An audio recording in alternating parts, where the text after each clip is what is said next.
Olá, meu nome é Igor Ferreira Mendonça, fui orientado pela Grace Ferreira Guest nesse projeto, que se intitula Aproveitamento da biomassa residual da banana para a produção de bioenergia. Primeiramente, então, é bom a gente fazer a introdução sobre questões ambientais. A substituição dos combustíveis fósseis como fonte de energia já é uma pauta bem tratada em todo o mundo.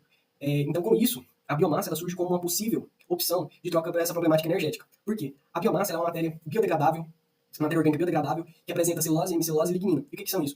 São carbono e hidrogênio com mais alguns compostos, com mais algumas funções, dando essas características que necessitam a planta. Já o combustível fóssil é o hidrocarboneto. Então, o objetivo da biomassa, então, da gente fazer esse tratamento energético, é procurar que essa biomassa ela fique com o máximo de carbono e hidrogênio para, assim, ter uma maior conversão energética. A partir disso, a gente vai fazer a introdução sobre a banana. A banana é uma das frutas mais produzidas em todo o planeta, só que cerca de 20 a 25% da banana ela vira resíduo. Então, essa quantidade de biomassa ela é descartada de forma indevida e, com isso, ela não é aproveitada para consumo. Vira uma grande fonte de energia jogada fora. E ela é a segunda fruta mais produzida em solo brasileiro. Ela perde apenas para a produção de laranja. Diante disso, os maiores produtores de banana no mundo inteiro é a Índia, a China, a Indonésia, o Brasil e o Equador. Quais são as características do cultivo da banana? O cultivo de banana é geralmente é feito de forma bem manual. A grande parcela da produção é realizada por agricultura familiar, só que tem um baixo preço de venda na plantação para o agricultor, é um produto de baixo valor agregado. E o serviço ele vai ganhando valor conforme passa pelo processo produtivo, ou seja, pelo transporte, maturação, o comércio, etc., em toda a cadeia produtiva. E o Brasil apresenta um clima propício para esse cultivo. Só que a produção da banana ela requer um baixo nível de tecnologia aplicado no processo. Então a gente dividiu a banana em 3 componentes para essa pesquisa. Em talos, que tem a função de sustentar o cacho, a casca, que é a junção do epicarpo e do mesocarpo, e a polpa, que é o endocarpo da fruta, a parte comestível. E a casca é ela que dá proteção ao endocarpo. Qual é a linha de produção da banana? Primeiramente, a gente vai ter a preparação do solo lá na fazenda, e depois vem o cultivo e a colheita. Isso tudo feito pelo produtor. A partir daí, vem já os terceiros, que é pelo transporte para a maturação, na estufa para a maturação, no transporte para o comércio e o consumo. E todo esse processo ele gera resíduo, e bastante resíduo, aliás. Então, quais são os objetivos desse projeto? Quais foram os objetivos desse projeto? O objetivo dele foi analisar dados de torrefação, pirólise e as hidrólises enzimáticas aplicadas na banana para entender quais são as melhores técnicas de aproveitamento para a produção energética.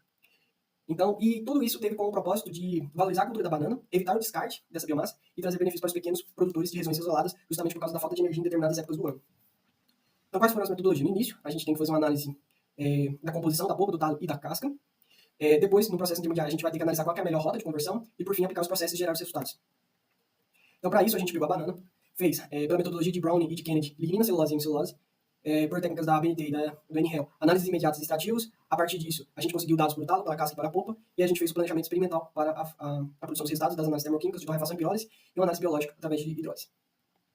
Então, quais foram os resultados? A produção de banana, ela apresentou uma média de 9,12 kg por cacho, e desse peso, aproximadamente 9% é resíduo do talo, e o restante é a polpa e a casca, que vão ser perdidos durante o processo. E a banana ela apresentou algumas épocas do ano em que ela produz mais e algumas épocas que ela produz menos. A época que ela produz mais é entre maio e novembro, e a baixa produção é entre dezembro e abril. Agora, falando um pouquinho das análises imediatas, a polpa ela apresentou uma alta umidade. Isso vai prejudicar processos termoquímicos, em que eu vou gastar muita energia para fazer a evaporação dessa água, fazendo com que a termoconversão não seja muito adaptada para a polpa, só que isso valoriza a hidrólise, porque a hidrólise precisa da presença de umidade para que ela corra. Já a casca e o talo, ela não, já tem um baixo teor de água, e isso favorece a termoconversão.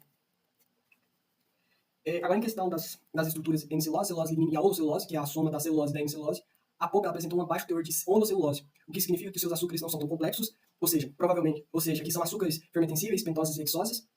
Já a casca e o talo já apresentaram um alto teor de celulose, justamente por causa das suas características de proteção e sustentação, e lignina, que dá resistência a essa celulose. Aí, partindo disso, a gente foi e fizemos o planejamento experimental para a hidrólise da polpa, a partir de dados da literatura e das características da minha enzima. E com isso a gente obteve uma taxa de conversão de até 30% e uma temperatura de 80 graus e uma razão de biomassa com água de 20%, um tempo de 72 horas e com 150 microlitros de enzima.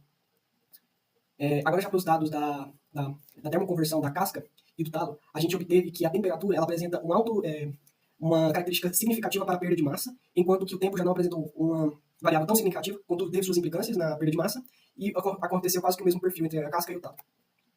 Então, quais foram as conclusões que a gente pode tomar a partir dessas análises desse projeto? A gente pode inferir que a polpa ela seria melhor aplicar uma rota de hidrólise enzimática. Já para a casca e o talo, a gente optou pela rota termoquímica com pirólise e torrefação, por um planejamento experimental. A gente conseguiu atingir uma taxa de conversão para a polpa da banana satisfatória para um processo futuro e fermentativo. E para a torrefação e pirólise, observou-se que a temperatura apresentou ser significativa em relação à perda de massa. Já o tempo mostrou-se ser menos significativo, mas mesmo assim tendo uma influência perceptível. Como perspectiva para o projeto, deve-se realizar o processo fermentativo e para a torrefação e pirólise, análise do poder calorífico do carvão que restou e do biochar. Então, essas são as referências que foram utilizadas nesse projeto, algumas delas.